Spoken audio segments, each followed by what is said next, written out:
Good day to everyone. Hello and welcome to our Sunday morning meditation and talk. And thank you for those of you who are doing greetings on the chat. And it's very nice for me, and that I start feeling a real connection to to those of you who are listening, and I appreciate the warmth that's being expressed. So. As an introduction to this meditation today, there's an interesting difference between the body and the mind. The body, in a sense, has weight. It's substantial and has certain weight. We can ask, how much do you weigh? And we're referring to the weight of the body. The mind, wide-ranging, filled with all kinds of ideas and motivations and memories. The mind being different than the brain, the mind has no weight. But more specifically, the thoughts in the mind have no weight. They're weightless. If you feel your hands, maybe you can feel the weight of your hands. Maybe your hands are pushing, pressing, the weight of gravity. Their weight is being pulled by gravity into maybe your legs or into the other hand or some part of your body. And you can feel the weight in the sense of the hand, but your thoughts have no weight. Your judgments in and of themselves have no weight. Your memories, your predictions about the future have no weight. But they can be quite weighty, we can say. I'm weighed down by my concerns, and weighed down by my thoughts. And it's not the thoughts themselves, but rather it's the contracting, the tensing, the pushing, the striving, the energy that we apply to our thoughts and ideas and judgments and memories and fantasies. That's where, in a sense, the substantial nature of them comes alive, or that's where the weightiness of them comes. Is in that way that we relate to them, we contribute the weight. But in and of themselves, our thoughts have no weight. And to realize that, to make that real in ourselves, to really feel and sense the weightless quality of these, then we can get a feeling for freedom. We can get a sense of how these float, that there's no boundaries to them, or no substance to them, or no boundaries, or no way that they just kind of can come and go, they can dissolve and appear. They float through, in a sense. And everything else is our contribution,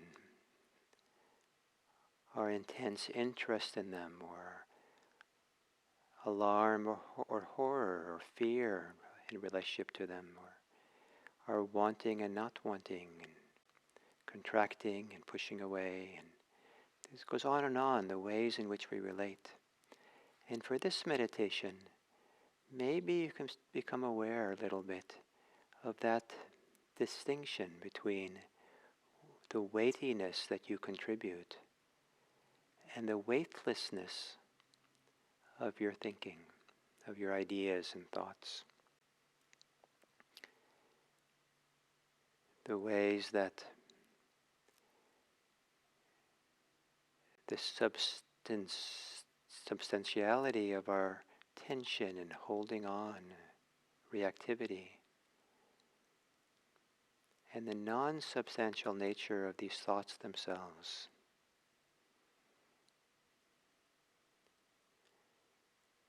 And one of the things to discover then is that our thoughts are not bothering us.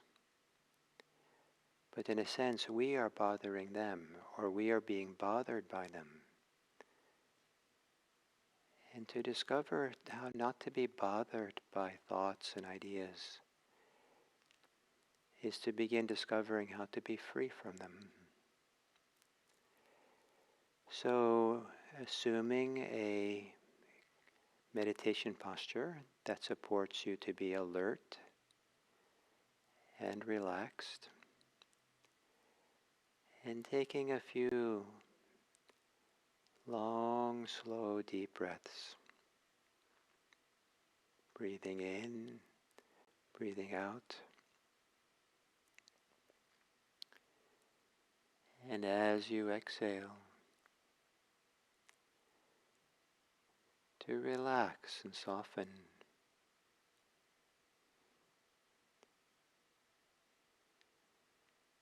Relaxing and softening the muscles of the body contributes to a feeling of fluidity or softness or lightness in the body.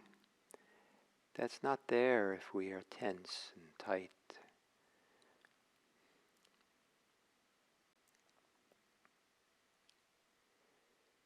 Letting your breathing return to normal.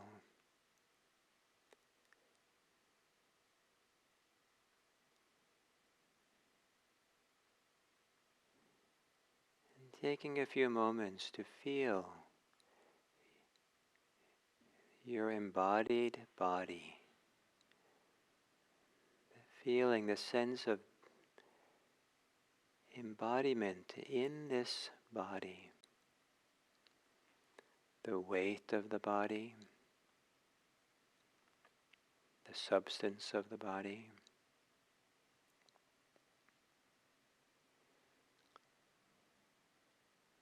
And then as you exhale, gently exhale, softening the muscles of your face, letting those muscles, the face, fall away from the bone, the skull.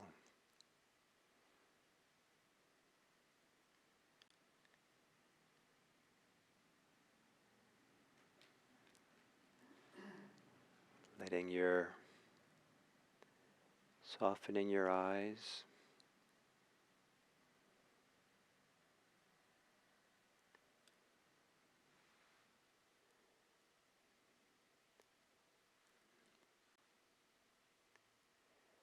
As you exhale, softening the shoulders.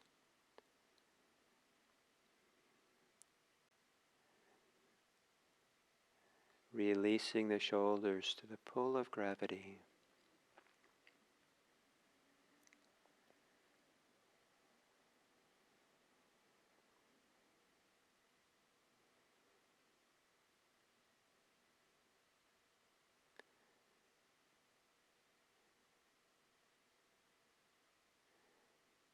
Exhaling and softening in the belly.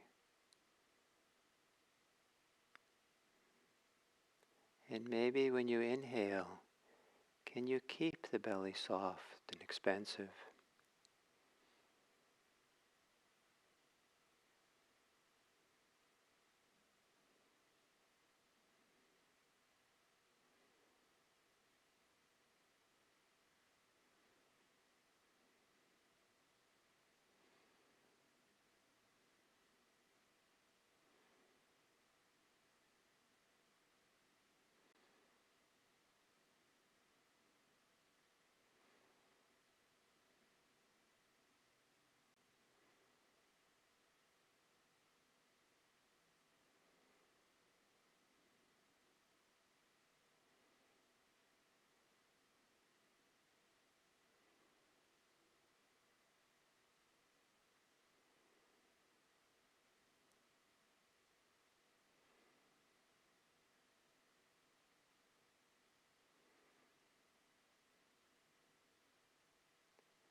And then also as you exhale,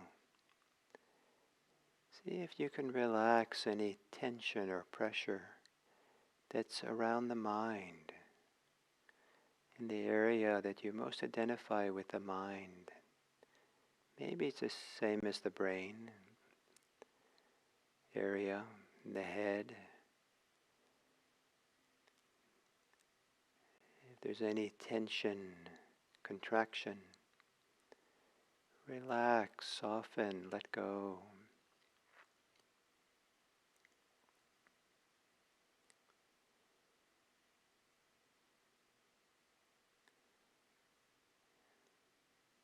The tensions, the pressure, energy, agitation of the mind is not really of the mind.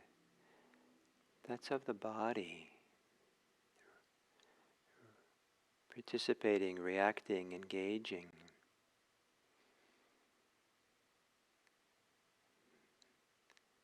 The mind has no weight.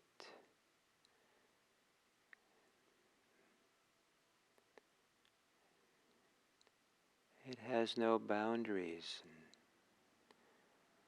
no center.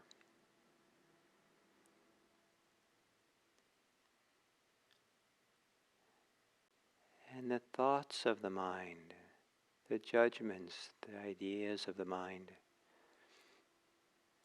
have no weight, no substance. Their weight and substance is contributed in our reactions to them, our relationship to them. In and of itself, to allow the simplicity of thoughts, the weightless, insubstantial nature,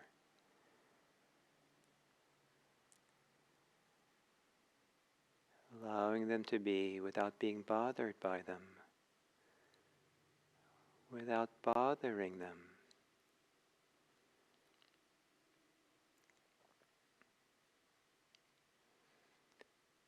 And one way to do this is to let your attention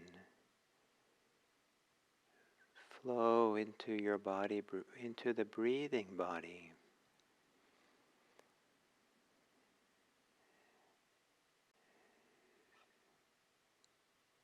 Resting awareness in the inhales and the exhales of the body.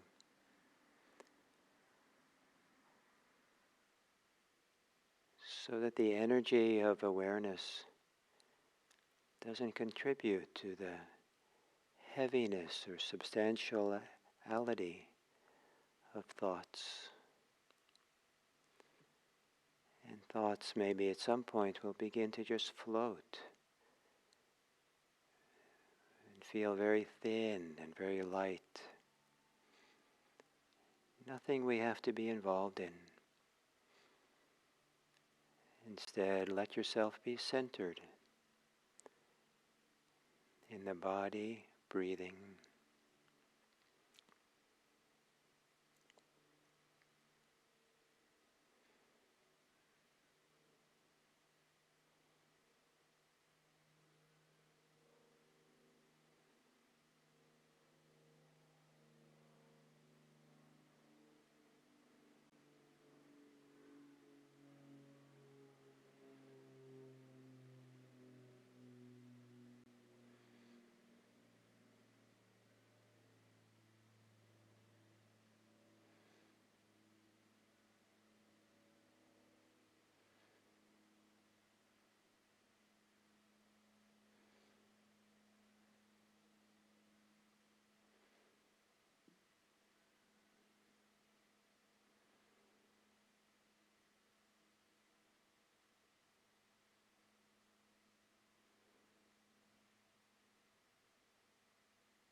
is no need to give weight and substance to whatever you're thinking about.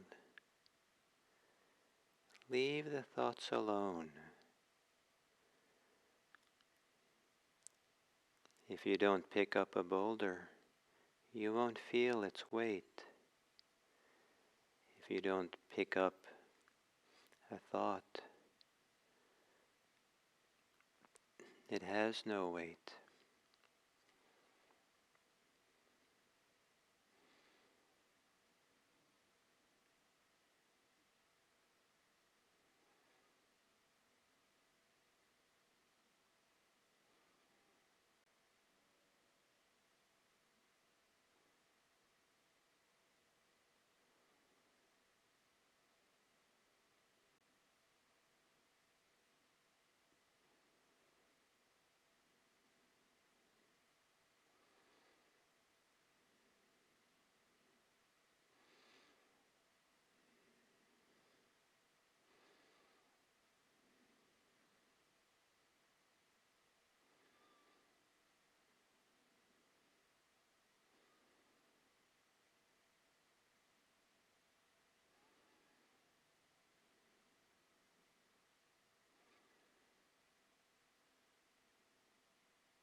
And as we come to the end of this sitting, to consider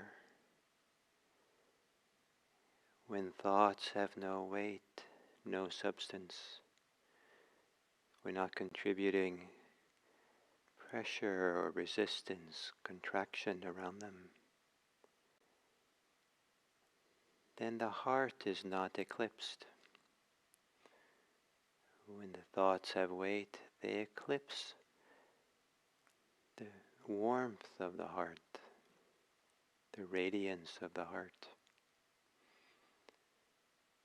And perhaps softening, relaxing the mind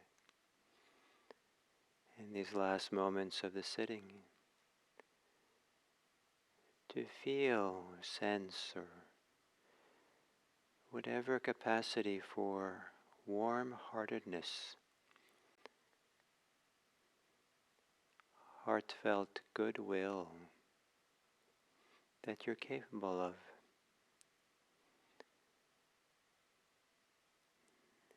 And without adding weight to your thoughts, lightly, openly, let that heartfelt warmth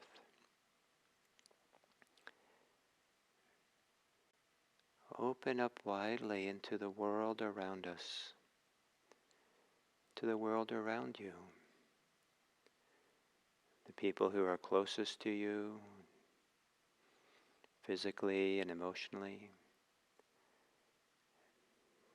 circles of community from outwards across the land, and without any weight of reactions or judgments or planning, the simplicity of an open heart,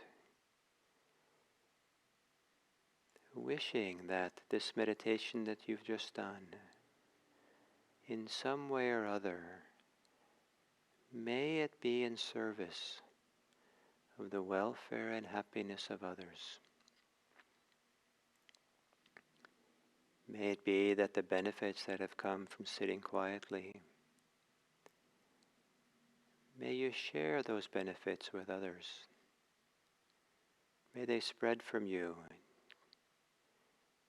so that we contribute, maybe in small, infinitesimal ways, but we contribute to a global possibility that all beings may be happy, that all beings may be safe, that all beings may be peaceful, that all beings everywhere can be free.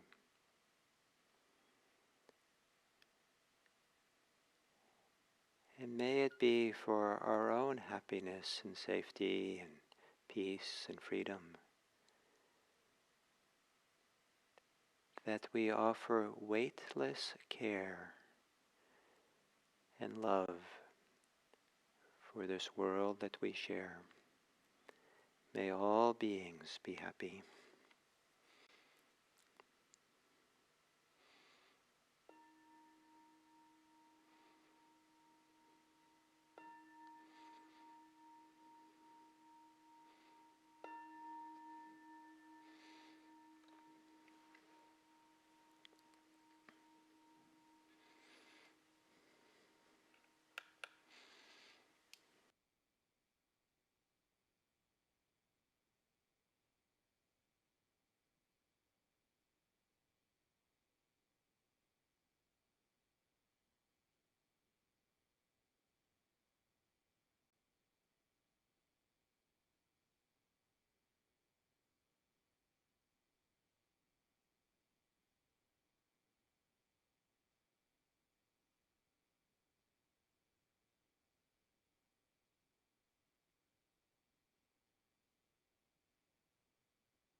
So, hello everyone again, and here we are on August 1st of 2021. And today was a day that we had the plans here at IMC to open up our doors so people can come together. And this event, this Sunday morning talk, was meant to be the first public talk at our center since mid-March 2020. And it seemed like over the last few weeks that uh, the course of the pandemic was taking such a direction that it wasn't wise to open up, or it didn't contribute to caring for our community in important ways, and where we want to try to be careful not to be um, transmitters or enable the transmission of this coronavirus. And that somehow being sheltered, protected, closed this way, hopefully is seen as an act of love and care, compassion for this world, for ourselves and others.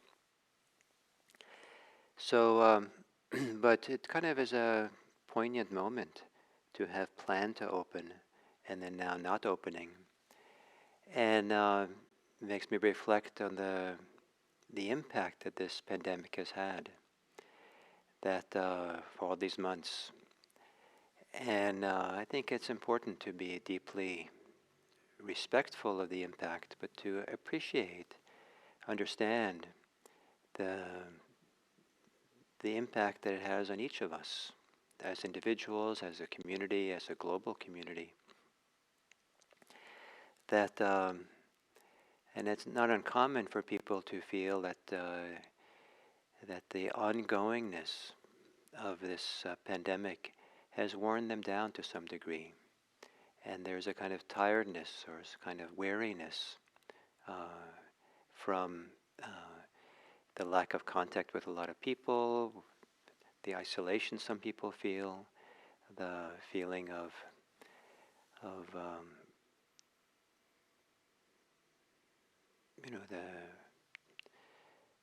the feeling of compassion, the feeling of distress around what's happening in our society and our world as a whole. And I think of these months that we've been in the pandemic as kind of a, I think for some of us to have experienced, to be aware of a greater range of suffering, greater range of challenge, locally and internationally, than maybe many people experience over a lifetime. Maybe not since World War II, maybe, or that there's been something like this. Some people have evoked the AIDS pandemic as being another time where it's been this global impact.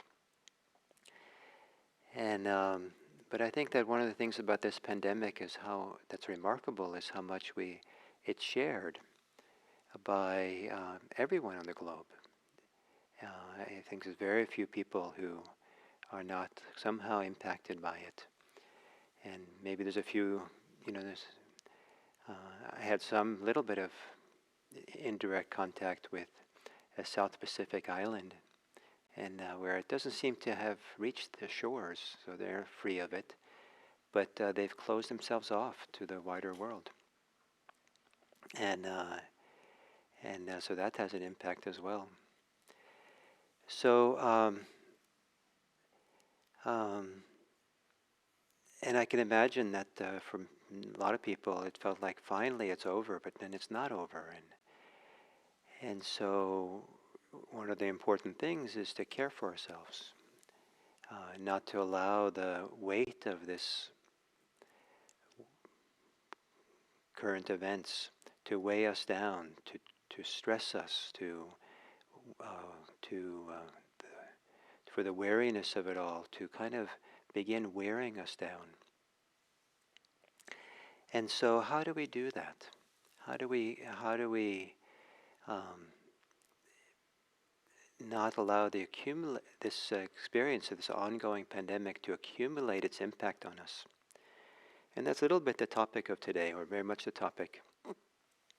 And and uh, and for me, the reference point for this is meditation, the way that meditation can help. And some people have other means that are similar to meditation to do the same thing.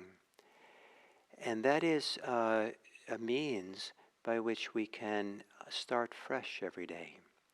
A means by which the accumulation of stress, the accumulation of weariness or resistance or sadness or distress that might be felt, that it doesn't accumulate, it doesn't build, but rather than that's the opposite, that we're able to put it down.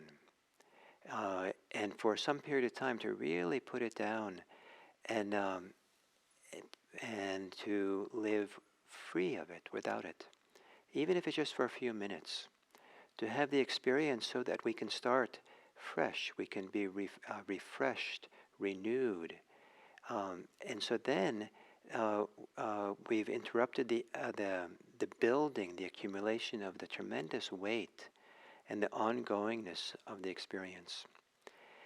And it's very easy for many of us to be caught up in the whirlwind or the agitation or the churning of the mind and thoughts, and live in them as if that's completely natural and normal, and what else is there to do, and so it's kind of like a labyrinth we can't get out of, because the thoughts are just kind of thinking themselves, and maybe sometimes the thoughts are thinking about how to be free of the very thing we're thinking about, and it's kind of like stuck,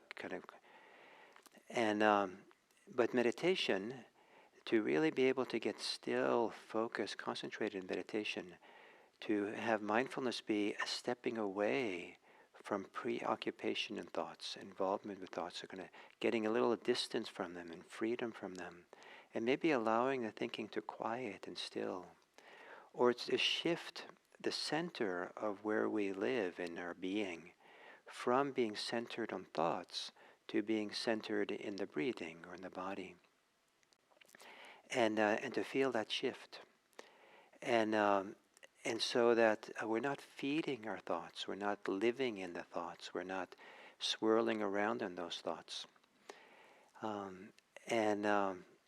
The analogy for this is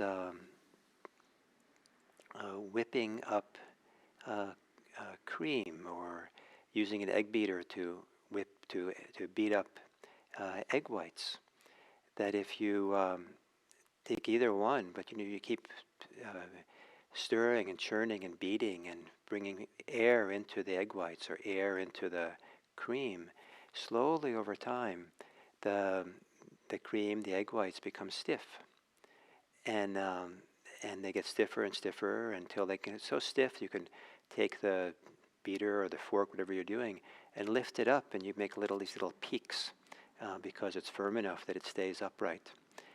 And so the same way with our minds, if we're constantly using the an egg beater of the mind, or a fork in the mind, kind of constantly stirring and stirring and stirring, that the mind starts becoming stiff. It starts becoming heavy and feels substantial and feels sticky and stiffer, and so there's not much flexibility and fluidity with our experience because of the stiffness of the mind. And the stiffer the mind becomes, the more we're globbed on or coagulated around thoughts, ideas, concerns, coagulated, stiff around our suffering, the more circumstances impact us, or we're more fragile in a sense. The stiffness is vulnerable to being broken or being bumped up against, or that doesn't happen if the liquid is really soft and smooth, and you put your finger through the cream and it just kind of like, it's smooth. There's no resistance to the finger going through the cream. And before it's been whipped up, in a sense, or the egg whites. So So this idea of letting the mind become soft, fluid, not stiff, not coagulated, is that's where the accumulation is, the accumulation of tension, the accumulation of impact of chronic thinking, chronic, you know, and sometimes people's suffering gets exasperated by this whipping around of the egg beater in the mind, of our fears, our plans, our resistance, our resentments, our all these kinds of things, our desires, our frustrations. And so to learn a way to put that down, to stop the egg beating, to stop the churning, and allow the thinking mind to get quiet, so that for a brief moment maybe, or for a short period of time, we're not riding on the wave of chronic thinking. We're not being pushed by the tides of of thoughts that are coming and coming and coming. And it's kind of like we're able to settle or stand on dry ground, and we're no longer the momentum of thoughts are not, we're not caught in it or spinning in it or swirling in these thoughts. And this allows us to feel deeply refreshed, allows us to feel at ease, at peace. Um, and it's a wonderful peace and refreshment that's very hard to understand if we're churning in our thoughts. The thoughts, they want something, and to not want can seem like a betrayal. To not wanting, it seems like we have to be forward-looking, reaching in or pulling back and protecting ourselves or doing something in order to find ourselves, to be safe, to get what we want. And the idea of doing nothing, of just letting go fully and being peaceful, from the logic of our thinking mind, this doesn't work. Somehow the unconscious logic of thinking is that you can't really afford to stop thinking. Thinking is where the solution is going to be. Thinking is where it's all constructed and made, and where it exists. And thinking has so much weight and substance and authority that we have to stay there. And the authority insists, like, you have to stay and be in your thoughts and figure this out. But if we can put it all down and step away from it and discover that place where there is no weight, where there is no authority like that, and feel like that's a center, then something can relax. There can discover some capacity for peace and ease, letting go. And that refreshment then, it's kind of like, then we're fresh. Then we start up, and we're not abandoning the world. But then when we return to the world after our meditation, then we're there in a fresh way, in a clear way, in a hopefully renewed way. And then it's easier to engage in the world around us, with our family, friends, work, the world, whatever. It's easier to read the news and not be overwhelmed, or not have it kind of like be one more thing that gets folded into the churning of the mind, the egg beating of the mind that we do, and that it just becomes something we take in more deeply, something news, and take in the suffering around us. So in a beneficial way, it impacts our heart. But if the mind is spinning and churning, taking in the suffering of the world, is probably counterproductive, not useful. I think that the pandemic, has been an opportune time to be a witness, deep witness, heart witness, to the human condition on this planet. We're learning so much about injustice, so much about the suffering, and so much about about death and sickness, and it's huge what's happened to our planet with this pandemic. How do we become a better person because of it? How do we not get weighed down by it? How does it awaken compassion, love, good qualities in us, so those qualities can meet the world?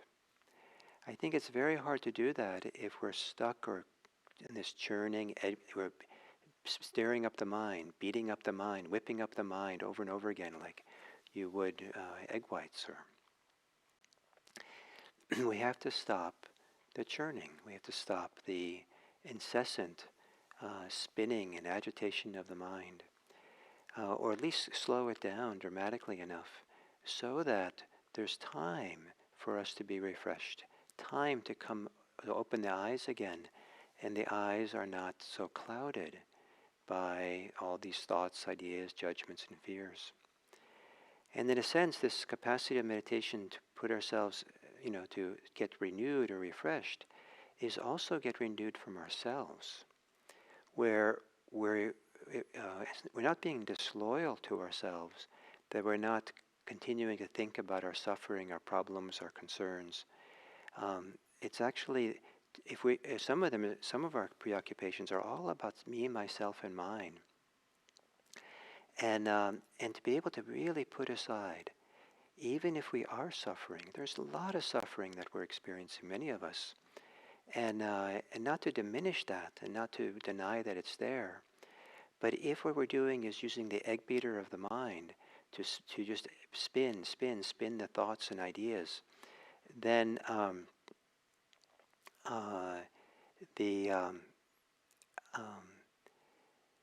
it's not really useful for us. We're just adding suffering upon suffering. It is okay to stop the egg beating. It's okay to stop thinking about oneself for a while and get kind of renewed and refreshed. And then we can come back. Now in Buddhism, one of the egg beaters, that is one of the core things that Buddhist practice is trying to free ourselves from, is the egg beater, which is see, as things get stiffer in the mind, some of these stiff things in the mind become the egg beater. And one of the stiff things in the mind that becomes the egg beater is our idea of self, or our ideas of self. So we have, it's pretty natural for human beings to have a sense of emness, I am. There's a centeredness here in our being. That's normal, natural. But that centeredness and being centered here and feeling a little bit like through our body this substantial nature of our being, the vitality of life that's flowing here in this body, that's fine. But then we start having thoughts, ideas, judgments, projections, biases that we add and build, and we add to that. And that's this egg beater of self. We're adding to that, building on it, the baggage of I have to be this way, I have to be that way. Being a person like this means that I have to be treated this way, or shouldn't be treated that way, or I should treat myself this way, or I need to have that happen, or this has to happen. Just more and more ideas about self. And these layers and layers, some of them are fine ideas in and of themselves. But it isn't the ideas that are the problem, but rather how the egg beater of self is churning and spinning and making the more and more solidified sense of self, idea of self, holding the self contracted. And one of the great blessings and benefits of meditation practice is that to stop the egg beating of self, retire the constant preoccupation and spinning around me, myself, and mine, and even let that become quiet. And it's not a disloyalty to self, but it's a recovery from the stress of this egg beater that's going.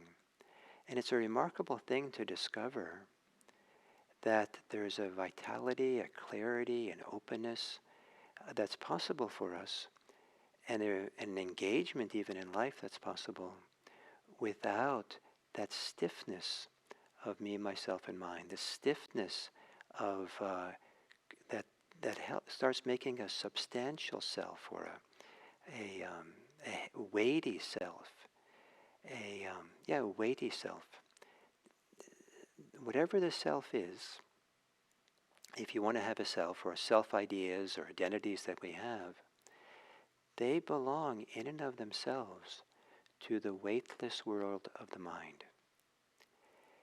As soon as there's a weight to them, then we've contracted, we've gotten tight, heavy. If we get heavy and substantial, there's been the egg beater of the mind has been stirring things up. Meditation, going for a walk in nature, reading a nice book, taking a nap. There's all kinds. There's different ways that different people have, but to do it in a thorough and deep way, that's sometimes something unlike meditation can do, where we completely put down the egg beater of self churning that goes on, and to discover a peacefulness, a quiet, a radiance, an openness, where there's no reference being made to me, myself, and I, where there's no reference to anything that has any weight.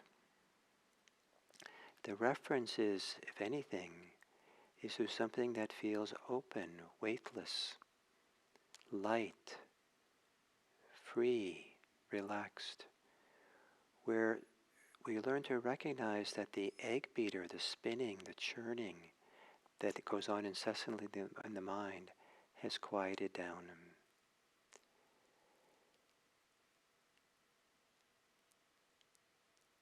And it's so important to give ourselves some time to do that, because then we think more wisely.